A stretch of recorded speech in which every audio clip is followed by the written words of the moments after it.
Aqui o meu espanto e a minha, portanto, surpresa por este convite para apresentar uma obra de psicologia, ou melhor, de psicologia clínica, sendo eu um modesto clínico geral aqui em Garuda. Portanto, não quero deixar de agradecer o convite que me foi feito pelo professor Adriano Brandão para a apresentação pública deste livro, e é para mim uma honra e apraz-me reconhecer que fiquei muito sensibilizado com a confiança em mim depositada.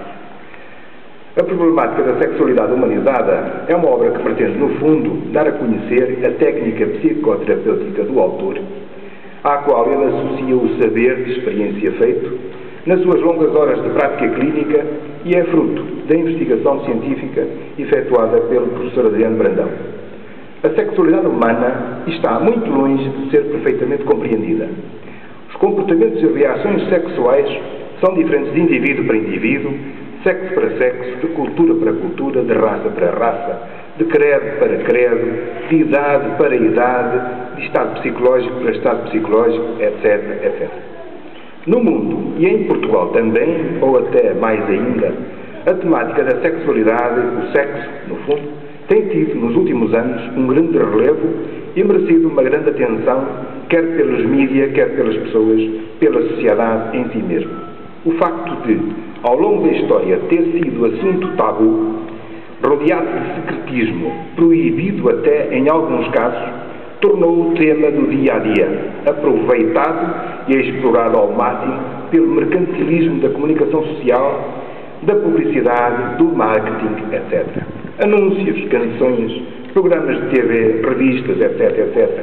Quase incitam tudo e todos a terem envolvimento sexual com quem lhe apetecer, quase que onde lhe apetecer. O calão erótico é tema preferido de muita gente, embora eu pense que essa banalização de uma certa linguagem considerada obscena, outrora utilizada apenas em grupos relativamente fechados, na sordina do diálogo entre machos latinos, no bar, na discoteca, esteja, de facto, a contribuir para uma futura rejeição desse tipo de basófia. Além disso, as transformações da sexualidade, como o vox, ou o sexo pelo telefone, o sexo online, ou o sexo na ponta dos dedos, como chamou a doutora Ana Carvalheira,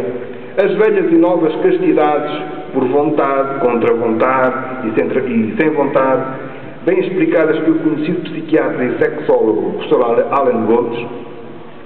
as sex shops, as orientações e desorientações de género e de identidade, as violações, as parafilias como a pedofilia, o fetichismo, o voyeurismo e outras variantes que porventura aparecerão, estão sem dúvida a confundir a sociedade e a dar uma falsa perspectiva de caos sexual num futuro próximo. Hoje em dia todos sabemos, porque todos nós vemos e ouvimos, que o sexo, a sexualidade, as relações amorosas, íntimas, são discutidos à mesa do café, à mesa de jantar em família, no local de trabalho. Em alguns casos, em algumas circunstâncias, aborda-se o tema até já com bastante naturalidade. E se nos coibimos de entrar no assunto, a televisão, a rádio, a revista ou o jornal diário, no fundo, o som e a imagem que nos acompanham mais que uma vez ao dia, hão de despertar e trazer o assunto à baila. É ou não verdade que há uma bionívoca apetência do receptor, cidadão, e do emissor, os mídia, pelo escandalosito amoroso daquele futebolista famoso, pelo affaire entre aquela estrela de cinema e aquele conhecido milionário, pelo flerte entre determinado político e uma qualquer beldade ou modelo? Mas também vemos, cada vez mais, ser noticiado, e ouso até dizê-lo, com admiração e porventura idolatria, a conduta sexual gay, lésbica, transgênero, de determinada figura televisiva ou do jet set. Como dizia, passamos do sexo reprodutivo, socialmente recatado, com desvios punidos legal, social ou culturalmente,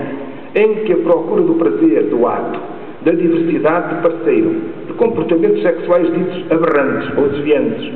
eram duramente castigados, fosse pelas numerosas gravidezes, pelos chamados filhos de pai incógnito, quase sempre apenas legalmente incógnito, pela extensa prole difícil de sustentar, fosse pelo duro revés da exclusão social. Hoje, a sociedade civil e a comunidade médica e científica toleram e estudam as situações atípicas que referi e alargaram sobremaneira o âmbito da sua ação, preocupando-se já com o sexo do incapacitado, do deficiente, do idoso e até da criança. Mas centremos-nos neste livro do professor Adriano Brandão, o qual tem, no seu título, o âmago da questão e o cerne do seu conteúdo: sexualidade humanizada. Esta obra reabilita o título de uma publicação editada em 89 e reeditada em 2005, Educação, chamada, portanto, Educação para uma Sexualidade Humanizada, Guia para Professores e Pais, da autoria de Irene Cortesão, Maria Alcina Silva, valioso suporte informativo e formativo para o desenvolvimento da disciplina de educação sexual nas escolas. Por formação, estou mais diretamente ligado à problemática de uma sexualidade essencialmente orgânica, em que os sinais e sintomas, o diagnóstico, são colocados mais na perspectiva biológica, funcional ou disfuncional, e a terapêutica mais farmacológica, cirúrgica até em alguns casos, e em que os problemas são colocados mais diretamente com queixas de impotência ou subpotência, da dispareunia, das irregularidades menstruais, da desmenorreia ou dores menstruais, da leucorreia ou corrimento, da falta de prazer sexual, da falta de apetite sexual, do sexo anorgásmico, do medo da sida e outras doenças de transmissão sexual, do tumor da gravidez não desejada, da frigidez pós-aborto provocado, enfim, dos tumores e consequências biológicas, psicológicas e sociais da sexualidade. No entanto, gostei imenso de ler o livro e gostei de entrar neste assunto desta forma, pelo ponto de vista da psicologia clínica. Dividida em 5 capítulos, a obra que agora se apresenta explora uma abordagem diferente da psicoterapia sexual, a chamada psicoterapia dinâmica, uma corrente de orientação psicanalítica. No primeiro capítulo, o autor faz uma abordagem da estrutura psicológica e, no segundo, aborda a especificidade da psicoterapia sexual e traça o perfil do terapeuta, bem como o tipo e a forma de orientar a entrevista clínica, a que se chama conversa clínica. Dada a complexidade e profundidade científico-teórica destes 2 capítulos, algo densos, o primeiro e o segundo, e, de certa forma, extensos, podem os mesmos desencorajar a leitura dos capítulos seguintes, razão pela qual o autor, na nota de abertura, aconselha o leitor comum a iniciar a leitura pelo 3º capítulo, com o que concordo em absoluto. O 3º capítulo, aquele que o autor considera como mais importante, porque é baseado na realidade vivenciada na prática clínica e avaliada a sua intervenção psicoterapêutica em 5 casos clínicos que cruzam a maior parte da problemática sexual da população. Interessante o termo sofredor que usa para definir o sujeito doente ou paciente. No 4º capítulo, onde faz a crítica da metodologia utilizada, realça o facto de, em primeiro plano, surgirem sempre as dificuldades do paciente na projeção das atitudes, comportamentos e conflitos. Refere a introdução no nosso país do que chama de modelo de conversa clínica, de certa forma traduzida e adaptada da francófona L'Entretien Clinique, entendida esta como uma situação de interação verbal entre pessoas possuidoras da mesma cultura que tentaram melhorar a sua informação para atingir a comunicação. Este modelo de conversa, consulta ou exame desenvolve-se e adapta-se à solicitação do sujeito sofredor numa perspectiva de escuta neutral interpretativa do objeto pretendido, a chamada ultrapassagem do condicionamento emocional. Intitulado Sexoterapia ou Reequilíbrio do Sujeito, o 5º capítulo percorre alguns dados históricos e estatísticos sobre a sexualidade e a sexoterapia e divaga um pouco sobre concepções alternativas do sujeito social, da sua moldagem a conceitos e dogmas, por vezes normalizativos, didaticistas e, quantas vezes, erroneamente interpretados e, em consequência, disruptores de equilíbrios instáveis ou até mesmo desencadeadores de falsos equilíbrios. Conclui o autor questionando o lugar e a função do psicólogo na nossa sociedade, e nomeadamente do psicólogo clínico, referindo que o principal objetivo deste profissional é ajudar o sujeito sofredor a a encontrar um funcionamento saudável pelos seus próprios meios estruturais. Com esta obra,